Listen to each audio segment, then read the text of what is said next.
Welcome to episode 5 of the Skinner-Becker podcast. We're your hosts, Nabs, Shahina, and Nikki. Hello to the returning Skinner-Beckies and to those who find them here for the first time. We're here to talk cuck, offer opinions, laugh, and swear way too much. In return, we're hoping you'll keep listening and hopefully share your opinions with us.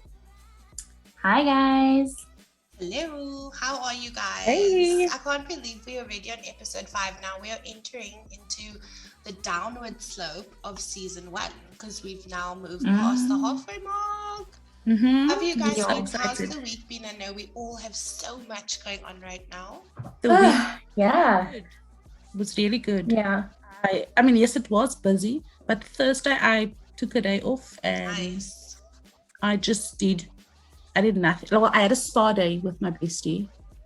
Oh, wow. I saw that and I was super jealous. We had a spa day. Super. We had this amazing spa treatments and massages, and I just Where felt did you go? We went to the sanctuary. It's at the Onyx Hotel. Was it good? Was it good? It was so good, and it wasn't even expensive. I think it was like Maybe. It was 500, and you get your Oh, that's so reasonable. exfoliation type treatment first, and they also offer you champagne and wine if you want, but I'm like, no, it's cool, we're good. And then it's a massage, and they booked me only for neck and shoulders, and I'm like, no, I want full body, and she just gave me a full body massage. Oh, I feel Isn't like it we should amazing, go babe? after the fast. Yeah. Yes. I'm keen.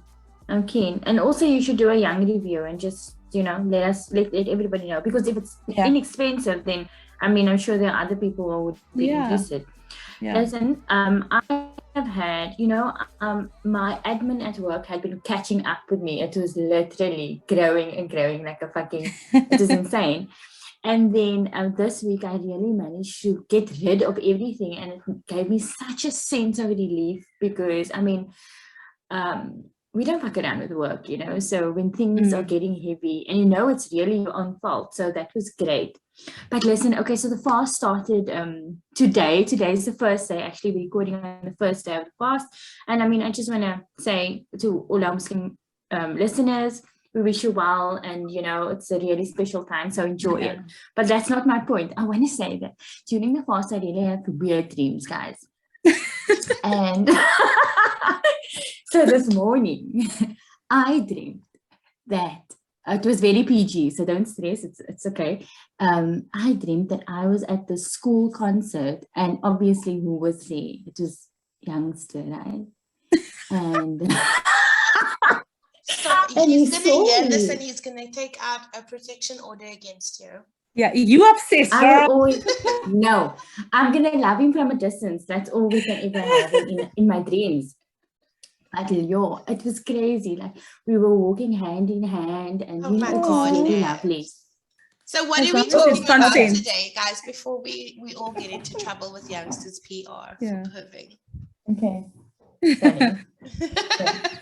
So, what are we talking about today? Toxic friendships. I'm always saying that as females or women, I feel like we never really leave high school. Like a part of me always feels like I there's this agree.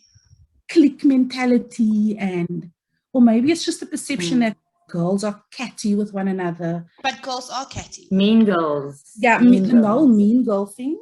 So we want to really dig in and unpack what toxic friendships are. Do we ever leave high school behind? And what does it mean? Yeah. Yeah. You know what I think is Yeah. so interesting as well is like girls are taught, or this behavior that is learned comes at such a young age. Like my daughter is 8 and she deals with playground politics all the time. There's like the kind of cattishness that we experience as adults exists in a different way in primary school. So if you think about it, like it's quite hard and it will take a lot of work to actually undo all of that when you get to our age, because I think that it is very ingrained in the way girls interact with each other, and it doesn't have to be, but we all have to be on that page then. I also think, added to that, there's the sisterhood idea, as women, we must stand together. And I think that leads to us standing for shit that we don't really want to, so it's bad behavior. For instance, when you're in a friendship and your friend is manipulative with other people, not necessarily with you, but because of the sisterhood, you have to stand with her. You don't have to fuck all, Exactly. So, because it starts so young, at such a young age, like playground age, you just gotta, it's just normal. It's just normal that this is how we interact with one another, but it really doesn't have to be that way. And maybe you overhear your mom like talking shit about her friend, or talking shit about someone at work, or talking shit about like a family member, and all of those interactions, all of those times where you overhear adult women having those behaviors, it just kind of reinforces it, because the adults who you model your behavior on are doing it. So on some level, it must be okay. I feel like, you've got an auntie who's a real skinnabick. I mean, not like us, but a real skinnabick like in the family or whatever. Yeah, chances are their daughter's going to be exactly the same, because they actually, and mean. Just so again, you're learning it from an early age and from the woman in your life, which is so scary. And when it comes to friendships, like with manipulation, and I feel also jealousy does kind of tie into that. Yes. It's often so hard to recognize when you have someone who you think of. I mean, if you just think of like friendships, right, between women, they can either be the most destructive thing in your life or the most uplifting thing in your life. And when you have someone who goes out of their way to manipulate you, whether it's like emotional manipulation or manipulation of behaviors, it's sometimes, and very much in the beginning as well, very hard to step outside of that friendship and see it for what it is. Yeah, I can relate, because I remember when we did the stalking episode and I said, I feel like I've been stalked, and you said, no, I don't think anybody would want to stalk me. Why the fuck? So it's exactly the same for me. Like, why would people be jealous? Like, what the fuck? And then I see things like, those memes move in silence. You don't know who's watching. And you think people who love you don't really love you. And I think, what the fuck's happening here? I don't know what's happening, because it's really hard for me to believe that someone who I consider a friend would be jealous in any way. Why? Exactly. But people you must be happy. And they're jealous of the biggest load of cuck as well. Like you can like go on Instagram and post a picture of like a promotion, like you got a promotion at work and you do a post and like, I'm so happy about it. And then there's some fucking bitch in the background going, oh, why did she get a promotion? Do you know what I mean? Like, and it's people that put on a smiling happy face when they're talking to you. But I think they're focused on others. I mean, like, honestly, if you want a promotion, focus on your own life. And that's the thing with jealousy, hey? Like, jealousy isn't about the other person. It's very much about you. And you need to like sit down with yourself and really like, hey, what the fuck's going on? And I think jealousy is normal. I feel jealous often. Like, I am someone who I get jealous, and I often, because I compare myself to people, and I know I shouldn't, but I feel like it's very normal to do it. And I don't feel like an ugly kind of jealousy, but I feel like a why not me jealousy. Like, why not me? Okay. And when I feel that way, I always sit down and I think like, but Nikki, why not you? Because you haven't done the work, or you aren't putting in the same amount of effort, or it's actually not a priority for you. You want this, you say you want it, but you're not working towards it. So that's why not you. And you know what?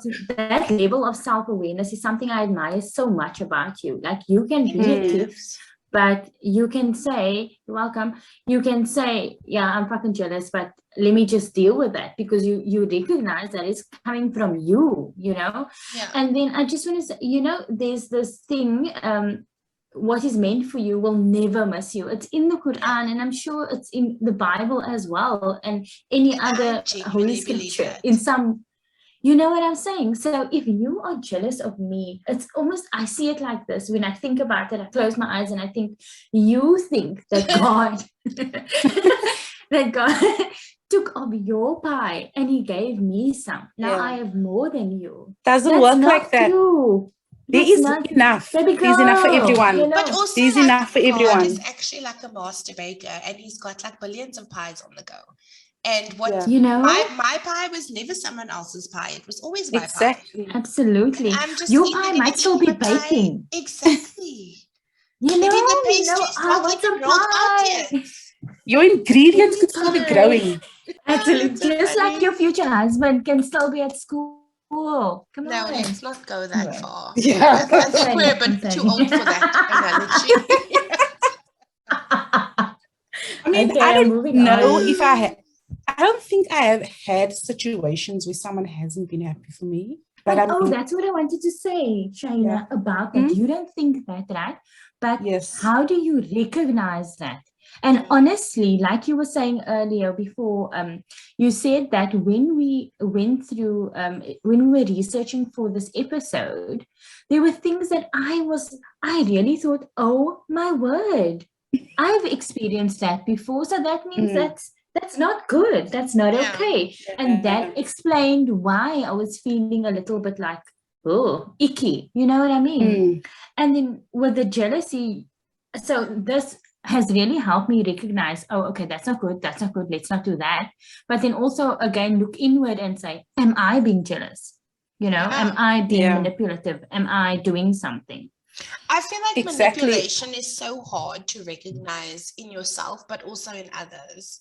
Like, Yes. if I'm being manipulative, how do I know that I'm being manipulative? Like, what do I look out for? Like, what are the things that, is it language? Is it, you know, like, it's something I struggle with. The thing I said in the week to you about, I was talking about one of my closest friendships, and I said I would get upset about certain things because I expected her to react or behave in the same way that I would have done. And I told myself, no, I really cannot expect that of her. It's your expectation, you know, it's yours. Exactly. So why are you holding her to that standard? What has she got to do with that? Exactly. So it's not her, it's me. I mean, it's maybe not but it is me. It's just myself that I need to recognize and accept and then change. She's her own breaking person. your own heart. Yeah, exactly. Literally. But again, that is something that you have to get to that point. So you're going to have disappointments for a while, and a few disappointments maybe, and then really step back and say, okay, wait, listen, what is actually happening here? You know, whose expectation is it for her to respond in that particular way to this instance or whatever, you know? Yes. And that doesn't happen overnight. It definitely didn't happen overnight for me, and I still struggle with it. So once I made that realization, I'm not gonna lie, like the friction I felt within myself when I interacted with her, it just it was just it's like evaporated, right? Yeah, because it's not weighing down on you, and it's heavy. It's really heavy because I take my friendships very, very seriously at this point of my life, because God, the woman in my life adds such value, each of you, you know. Definitely it's so sacred to me. So if you fucking with my peace, then I know this is not the time for us right now. And I can step back and say, it's okay, you go, you do. It doesn't mean I dislike you in any way or anything, but I do realize and recognize that we're not good for each other right now, you know. And I think that's so important. Friend breakups can be emotionally harder than romantic breakups. I also think so. But it doesn't always have to be ugly. Like, we are so grown. We can just say, like, you know, I mean, does it even need to be announced is the first thing. But there's nothing wrong with acknowledging that someone is just not for you right now, not for you because you're at different spaces in your life, because you're growing in different directions, your priorities are different. Like it's okay to say like, hey, this friendship isn't actually serving me anymore. I had a friend that we drifted apart. I mean, we were so close. Like, you know, when you meet a new female, a woman friend, and you're just like, oh my God, this person gets me. Literally, it's like we fell in love with each other. I don't even know how else to describe it. We were just so in love with one another, and we did everything together. But she, as amazing as she is, she's very flaky. So she'll cancel last minute, or she'll be an hour late. And I just felt like I don't do that to other people. I don't like it for it to be done to me. So I just we just drifted apart. And when she reached out again and we had breakfast, it was a great catch up. It was amazing. And then she said something that just, I don't know, it bothered me. She just said, it's up to you. I've reached out now, so now the ball's in your court. And I'm like, what? Is this a competition? Why are we keeping score of who's reaching out to who? I don't know. For me, again, maybe it's her expectation of you. So that's really, I mean, obviously it made you feel uncomfortable because what is this, you know? But also she's now placed this expectation of you that you don't want, you know? I feel like... but this is coming from a space of I was always initiating. I was always making plans. And then I just felt like I'm not getting the same energy back, so I'm going to stop. And I don't think that's wrong at all. I think there's you're just taking control and taking your power back, because the worst thing for me is definitely being in a company of someone or people and I feel uncomfortable. I feel that you know, energy is so big, and if your body actually responds to being around someone in a negative way, then fuck, I'm out of there, maybe. I'd rather be at home. And I think we will get to like red flags later in the episode, but that is such a big one. I feel like probably the biggest one is actually to just be aware when you are no longer in that friend's company. How do you feel? Do you feel relaxed and happy after you've spent time with them, or do you feel anxious? Do they pass their drama on to you? Do you feel drained, like you need a nap after a coffee date? That is like one of the biggest signs that someone is taking more than they should from your peace and your energy. Yeah, wow, that's big. That's big. Something that I also think that's like a leftover hangover from the playground days is when you have a friend who isolates you.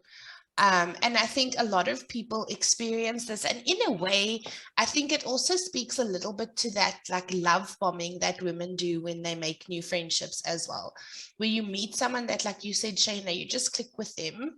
And it's almost like you go into this like overdrive where you suddenly are like hyper involved in that person's life because you click, and that, like, I've experienced that where someone has done that to me, where I just felt like, what is going on? We haven't known each other that long, but you seem erratic if I say I'm spending time with other people, and you are overly affectionate in a way that isn't like not like sexual, I mean, but like it doesn't make sense for the amount of time we've been friends. And I think when you're small and you have that thing with like, why are you playing with her when you're supposed to play with me?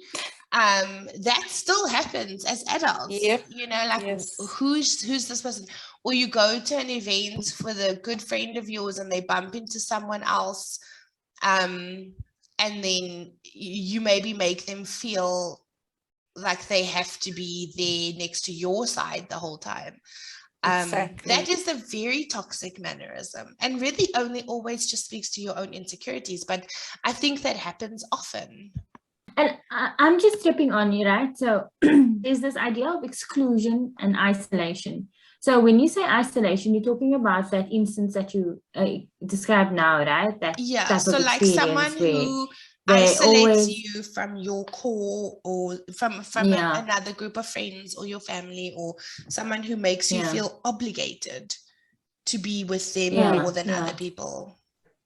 You know, again, I'm going to talk about those High School Musical vibes, because that is something that we should not be doing in our adult life, you know. Not only, why would you impose that kind of cuck behavior on someone, and then the someone, if I was the someone, I'd be like, I'm out of here, bitch. Because I know at this point, each of you offers me something different. So I won't go to Nikki with a certain something that I feel I need to go to Shahina about this. Yeah. You know what I'm saying? Exactly, the snaps. Exactly that. I mean, we can't be everything to a person. No. Only me. I'm everything to the both of you, and I understand that. It's a lot, but I'm okay with it. Now, I just want to make this last point. When I say to you, obviously, when Nikki posts pictures with other people on Instagram, I always call her out on it. I say, who are these people? Why are you with it? As a joke. And I mean, that's good. But I mean, I love that we have other people. We even know about the other people, you know, and we speak highly of our people. Yeah. So if you are in friendships where that is not, if it's not okay to even be talking about it, then that's a big problem. I think also like on a more subtle level, when you feel like you can't mix your friends, like it's your birthday and you want to do something, but you can't mix your friends. That is another red flag. Yeah, that's problematic.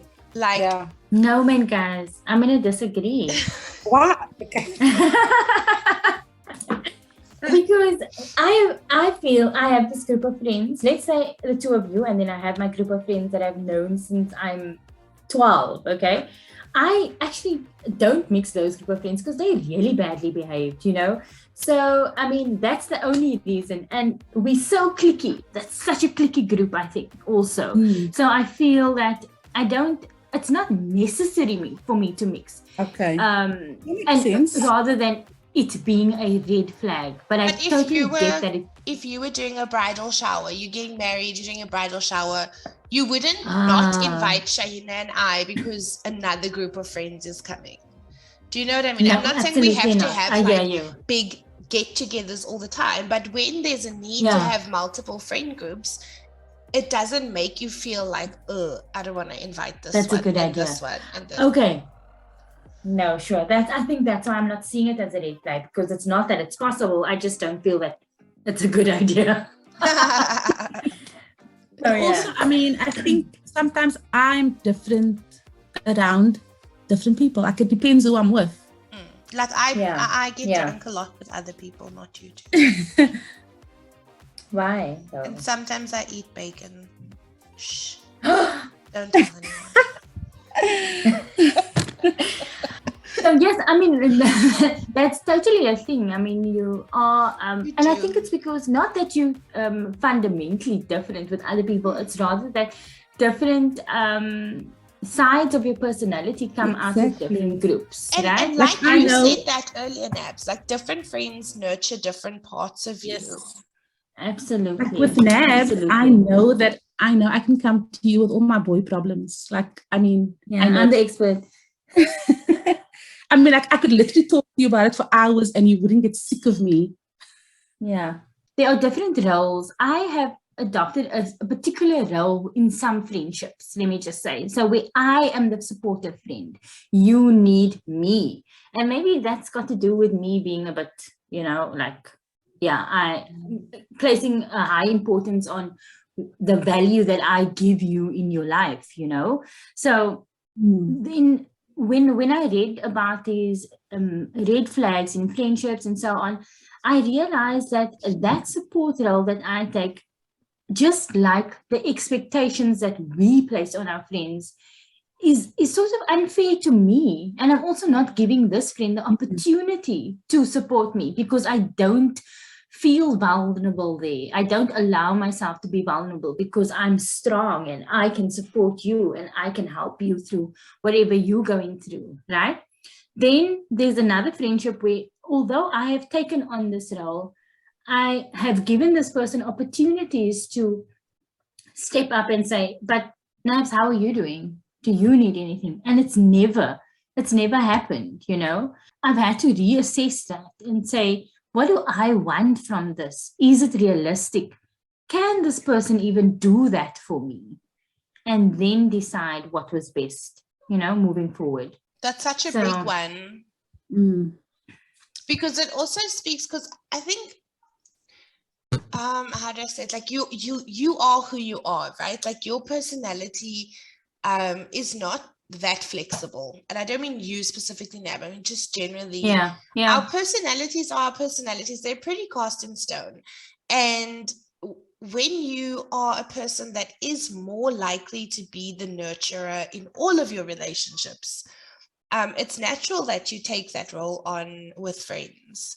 But I also think what you're saying about holding a space for people to be that for you is important. And people, I think it's one of those things where you do get people who just don't offer support, and they just take and take. Yes. Or even if they don't if they just don't offer support. Do you think they know how? No, so I can speak from personal experience. I don't really always know how to emotionally support people. It makes me uncomfortable when people display like extremes of emotion. Even my kids, like I don't know how to deal with it when they're like extremely worked up in either direction. It makes me confused. I don't get it. So sometimes when I have friends who are really struggling, I don't always know what to say to them, but I am quite open about that. Like I will just say, like, I'm not sure how to support you right now. But I would appreciate it. Yeah. I would appreciate that if you just tell me straight up, I don't know what to do. Like, I mean, sometimes people cry, I don't know, I don't know. Crying is the one thing I don't know what to do. Fuck. It's so hard. You know what, I realized, so I can only speak for myself, obviously, and I get super emotional sometimes. I get so emotional, and especially with the two of you, I don't necessarily do it. No, but you go into yourself.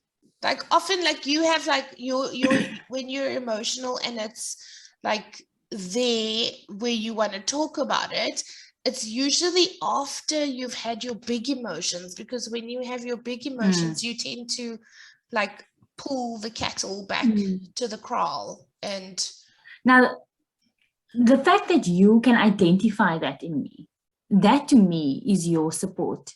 So you don't push when you shouldn't be pushing, you know? And you wait for me. And when I do come and say, guys, I've been through that, and you know, then all you offer is, I'm really sorry, Nabs. And that for me, because it's so sincere, I feel that is the support that I need from you. Shaina will write a little bit of an essay. So when I have friends or people in my life who I consider to be friends and they cannot do that for me, then I question, how come? Because you don't know how, or you're not invested enough because it's not about you, or am I just meant to be okay all the time? You know, and is it because of the role that I play, that I've chosen to play in this friendship? I want to say, I just think the people who don't know how to deal with those big emotions are the exception. Because I think most people will have an indication of what they're supposed to do, whether it's just to be like, I don't know what to do, or whether it's to really dive in and be like a proper like psychiatrist to you. There are lots and lots of people who just choose not to get involved because A, it's not about them, B, they can't find a way to make it about them, or C, they're just genuinely not that good of a friend. Like, and I know that's a cuck thing to say, but if you love me and you are genuinely my friend, you will not want to see me struggle emotionally. Like it will not make you happy to see me having a hard time. It will not make you indifferent. Like you will have a strong reaction to it because you love me. Mm. And if you don't have a strong reaction to me being in a state of emotional turmoil, then you're probably not really my friend. Yeah. Yeah.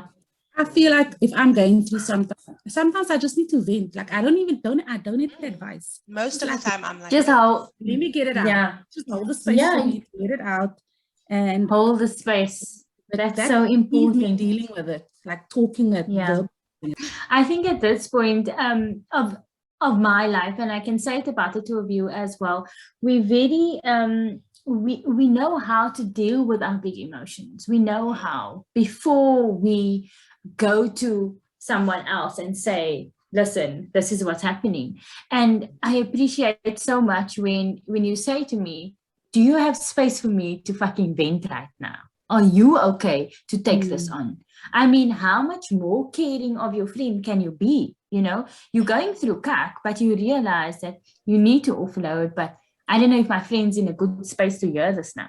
You know, that is what we need to be doing for each other. And not, I mean, so you come to me and you're saying, this is what's happening on everything. And I listen because I think I need to, because we are sisterhood, because, you know, all of that bullshit. But I'm just overburdening myself and I'm going to give you CAC advice. So just we as individuals, as our own woman need to say, no, man, not today, maybe. Not today. Yeah. And I think that's such a nice segue into talking about the red flags. Yeah.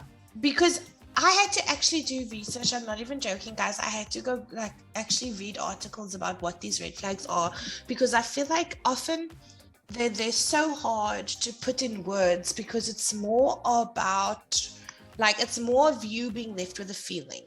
Like, and it's so subtle. It is. Really and like the feeling isn't usually subtle. Like you feel drained, you feel sad, you feel put down, you feel like whatever. But it's very hard to say what is the root that's causing that feeling. And I read this one thing where they said one of the points that they made in this article was something that Nab said about the conversation never being equal. And do you just find you spend your whole time focused on their problems and their successes and their good times or bad times, and you don't have a space to share the things that are important to you? And I would say that is like a fairly huge one for me. The other one that I feel very strongly about, and this isn't so much only for friends, but I think family too, is when you leave people and you feel like shit. When you're like, fuck, I need to decompress. I need alone time. I need quiet time. I need to find a way back to the mood I was in before I met with this person. That for me is like one of my biggest people turn-offs. Like, if you make me feel fucking drained and exhausted and just like strung out, I can't spend time with you. I actually feel like that was what my 20s were like. I don't have a lot of friendships because by 20s I was like culling people out of my life. I was I think it's because in your 20s it's more about quantity than quality. Yes, exactly that. So and I mean now, I'm getting into my 40s. What are we doing for your 40th? We need to have a meeting about what plans are. We definitely do. I do want to do something. I want to make a big thing of my 40th.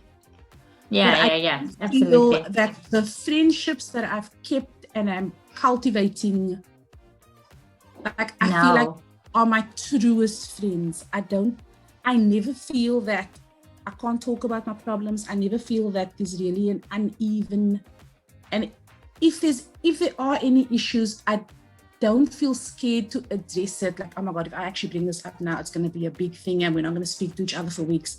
Like there's just none of those skills are there, because I know that person does not have a malicious bone in their body towards me. They only want what's best for us as friends. But yeah, I took getting rid of a lot of CAC people, or maybe not CAC people, maybe that's unfair to say. We just weren't for each other. Yeah, I think also, what happened with me is I had a group of friends and we sort of married at the same time, had our kids at the same time. And I was one of the first, because there's more than one, to get divorced.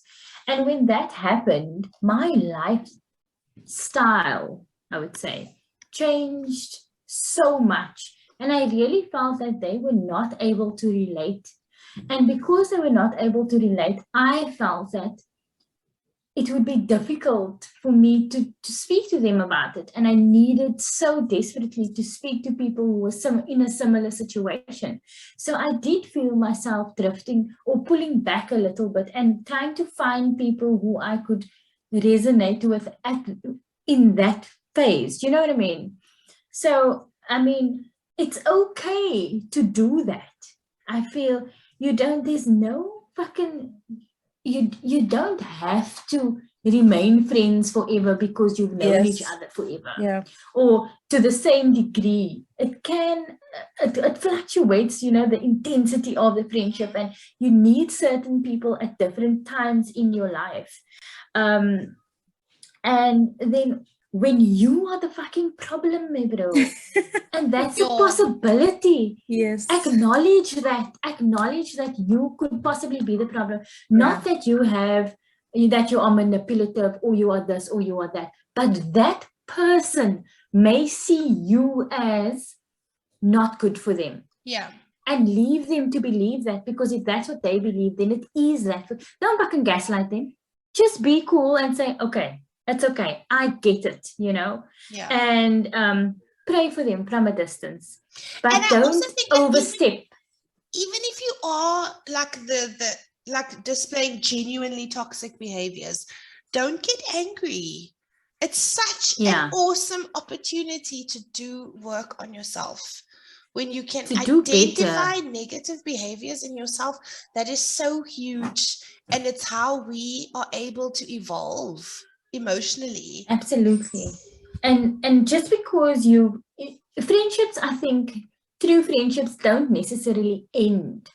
They just waver, So when you're ready, you can go back into that space and say, this is me now, and then see if it works or not. And if it doesn't, it's okay, because you had this amazing experience with this person at that time or whatever. Which brings me to this other point, right? And I want, so how you're going through this constant evolution as a human being, right? And when you carry people with you from your past, and they have witnessed this journey with you, right? So now you are who you are, and I know I'm very different to what I was before, and I'm still growing all the time. And then sometimes when I slip back into a past behavioral pattern that I'm trying to really work on, but because I'm human, I slip back into it. And then you have people from your past to say, oh my word, there's that kak maniere, or there's that, or there's that, it's really difficult. So if you find yourself with people who are trying to heal, trying to change, and and maybe they slip, don't fucking do that, man. Just hold the space for them and say, it's okay. It's exactly like the cancel culture, but in a friendship form, For sure. So we allowed mistakes. Sometimes we regress. Yeah. And if you genuinely can't, if you can't like support someone through their process of changing and evolving and becoming better, then rather just remove yourself from the friendship, because it's very damaging to be wanting to do that work on yourself and feel completely unsupported. Especially by people who you feel should be supporting you, Absolutely. and encouraging you. What about those friends who always criticize you? Fuck them. Fuck them. Those people who always have something negative to say. My worst is when it's disguised as a joke. They're not even friends. We're not friends. Yeah. No. We're not friends. You're so right. And you must realize that, man, like when somebody is constantly criticizing you, no matter how fucking hard you are trying, they are not your friend. And all of that is really stemming from their own fucking insecurities. For sure. And walk away from that shit. Walk away from it. Honestly, you don't need that. Something that Wow. else I feel is like on the cusp of being a red flag is when people make you feel competitive, like irrationally competitive. Competition is healthy, but when you start to feel like you must be doing something because X person is doing it, or you must be achieving something or be a certain place in your career because your friend is like that behavior is more about you than about them. But the fact that they are calling that forth inside of you is a sign that maybe you need to reevaluate. I just want to talk about that exclusion thing again, where, and so you have this friend who's excluding you from group activities, but when things are cucked, they come to you. Yeah. You know that. I've experienced that, and who was it? so Tell me now. hard Tell me now. Yeah, I'm we will gonna- beat them up. I'm about to roll the fuck up at their joint. But you know, my thoughts were, you are entitled to that, to decide who you want to spend time with and not. And you didn't want to see me, and I need to accept that. But it made me feel quite cuck, you know. I do agree with you, Nabs, but I also think as much as you are entitled to it, the person who is your friend is also entitled to feel shit about it. Like you can own that you're allowed to do whatever you want with whoever you want, but you also have to own that your decisions have impacted someone negatively. Yeah, and then that person could turn around and say, you know what, this isn't working for me. That's the risk that they're taking by doing that. Yeah. No, I just feel like it's like what we were saying about you don't don't mix friends when you have like, but then also it is very much also about the person who's being excluded. Like if they feel like that is a friend group or an event or something, whatever they're being excluded from, if they feel like that's somewhere that they belong with you and the people you're with, then why haven't you included them? It's more like it's a group of friends and I belong to that group. So why am I the only one who's not? You know what I mean? Yeah. And that's horrible. It's just, that was weird for me. It was like, whoa, okay. Clearly, that is a big red flag. Yeah. So like, I mean, yes. You said you have a group of friends that you all got married at the same time. I mean, if I were you and I was all of a sudden excluded out of activities, I would feel bad. I would be really confused. Yeah. I mean, if you in that instance, that was not exclusion for me. That was more like I felt the need to do that for my own good, and that was easy for me because I was acting. I knew that it was what I needed to do. Okay. So, I mean, with this exclusion thing, I just felt like, oof. Okay. And I never addressed it. I never thought about it until I read all of these things and I thought, holy shit, that actually happened to me. And that's why I felt so cuck, you know? Yeah. I was like, oh, wow. Okay. That's interesting. It gives you power and it allows you to make a decision and decide what is best for you, you know? Yeah. Because that's ultimately who we need to be looking out for ourselves. A friend of mine once told me, please don't swear when you speak to me. And I was like, fuck, then I'm not going to speak to you because I just can't. And how do you edit yourself? How do you censor yourself? Your entire personality? I don't know. Again, then I wondered, should I then respect her and say, okay, I won't, but then it would mean I would be watering down, filtering my words, thinking 3 seconds before I said something, and then it wouldn't be authentically me. Exactly. So and also, would a friend ask you to be something else, something you're not? Like, I don't know. Yeah. I don't know. I struggled with that one a little bit because am I offending you? As your friend, I don't want to offend you, but do I betray myself a little bit here and say, or compromise myself or water down or, you know, and walking on eggshells, that feeling is such a fucking trigger for me. Such a trigger. So I don't I often don't know how to respond when I feel that way. So yeah. Wow, guys, I feel like I'm going to cry so after much. this. Why these episodes are No. always like therapy for me. Like it does Yes. feel a bit like that. Like also because through conversation we also learn, and like you say, Nabs, like when you actually sit down and read about something or talk about something thoroughly, you start to recognize patterns and behaviors that triggered emotions in you that were not okay, and maybe at the time you couldn't really pinpoint it, but through talking about it, it kind of becomes a lot more clearer.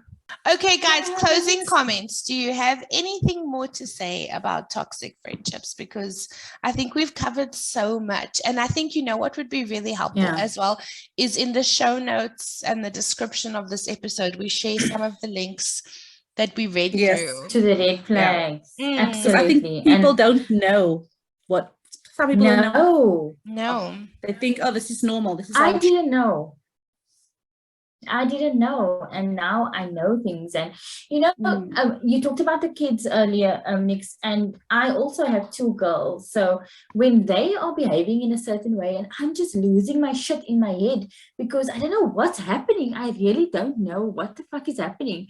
Why are you making me feel this way? It's because they are displaying manipulative tendencies, or they're doing something unintentionally, really in no malicious way at all, but just I need to find ways to identify particular behaviors and the different shapes and forms that can come in, so that I can respond to them better. You know what I'm saying? So using the right words and explaining why it makes you feel, why it's not right, not why it makes you feel that way, is so important, so it can be better understood. So my takeaway is definitely, you need to identify the behavior that makes you feel a certain way, and then address why it's making you feel that way with your friend. And if that's really, if she's really your friend, and I say she because we're focusing on women, you know, relationships, female relationships or whatever, you must be able to speak about it, you know, even if you need some time before you process your shit and then say, okay, this is what's happening with me. And if she's your friend, she'll know that something's up, you know? And it doesn't have to be a fight. It doesn't have to be an ugly situation. And you don't need to say like, your behavior is wrong or you did something wrong, because it's only wrong because you felt a way about it. So don't come in from that angle. Just say like, what you did made me feel like X. And it hurt me. It's the behavior that they don't always display. You're not always displaying and what it activates inside of you. Like, what's that feeling inside of you that's making you feel shit? That person that causes that feeling to come about, they need to accept it, own it. Be better. I'm gonna go cry now, so I don't know. I'm gonna go eat my feelings. Who's doing the you can't closing? Even. Who's doing the outro? Nikki, your name is there. I can do it. I don't mind. Go for it. Go for it, Nabs. Can I go? Okay. No, I don't want to do that. Okay, I'll do it. Must I do it? You felt safe enough to say you don't want to do it. Yes, please, Nikki. Please, Nikki. We've covered so much in today's episode about toxic friendships, and I hope that at least some of it is useful for you. And if you are in a situation with a toxic friend, that you find a way out of it, either through helping that friend discover why their behavior is toxic, or just by leaving the friendship behind. If you have any questions, comments, concerns, or you just want to say hi, please email us at theskinnerbeckerpodcast@gmail.com. And remember to follow and rate us on Apple's podcasts, and follow and rate us on Spotify as well. Say hi. Don't be shy. We can't wait to hear from you. And we will see you again next Monday.